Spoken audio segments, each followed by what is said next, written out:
কোনো মেয়ে যদি মাথার চুল কিংবা কান ঘাড় গলা এগুলো যদি খুলে এগুলো যদি বের করে বাসার বাইরে বের হয় কিংবা কোনো দূর রকমের আত্মীয় স্বজনের কাছে যায়, তাদের সামনে যায়, তো আল্লাহ পাক রব্বুল আলামিন তা আমল নামায় প্রতি সেকেন্ডের বিনিময়ে একটা একটা করে জিনার গুনাহ লিখবে।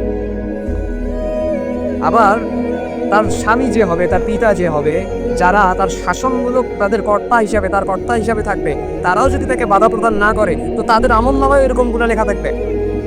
পক্ষান্তরে আপনি যদি দেখেন কোনো মেয়ে যদি কিংবা কোনো নারী যদি, মানুষ আসছে আপনার বাসায়, আত্মীয় স্বজনরা আসছে, কিন্তু আপনার স্ত্রী কিংবা আপনার মেয়ে খুব সুন্দর করে, আপনার মা খুব সুন্দর করে বোরকা পরে তড়িৎ গতিতে কাজগুলো সেরে নিচ্ছে, কাউকে দেখতে দিচ্ছে না, তো আল্লাহ পাক রব্বুল আলামিন আপনার ওই নারীর আমল নামায় কিন্তু ওই মেয়ের আমল নামায়, ওই মায়ের আমল নামায় আল্লাহ পাক প্রতি সেকেন্ডে ফরজ ইবাদতের সব আল্লাহ পাক লিখবে।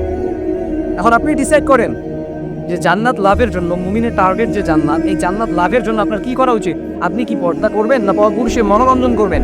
আপনি আপনার স্ত্রীকে শাসন করবেন, আপনি আপনার মেয়েকে শাসন করবেন, আপনার মাকে শাসন করবেন, না কি করবেন সেটা আপনার উপর ডিসাইড করবে। এখন আপনি কি চান? আসলে আল্লাহ পাক আপনাকে কি জন্য পাঠিয়েছেন? মানুষের মধ্যে থেকে সবচেয়ে সুন্দর জাতি করে আল্লাহ পাঠিয়েছেন মেয়ে জাতিকে। এখন তার সৌন্দর্যটা যদি আপনি দুনিয়ার মধ্যে বৃদ্ধি করে দেখান, আপনি বাবা হিসাবে আপনার কি শরম লজ্জা করে না? আপনি ভাই হিসাবে আপনার শরম লজ্জা করে না?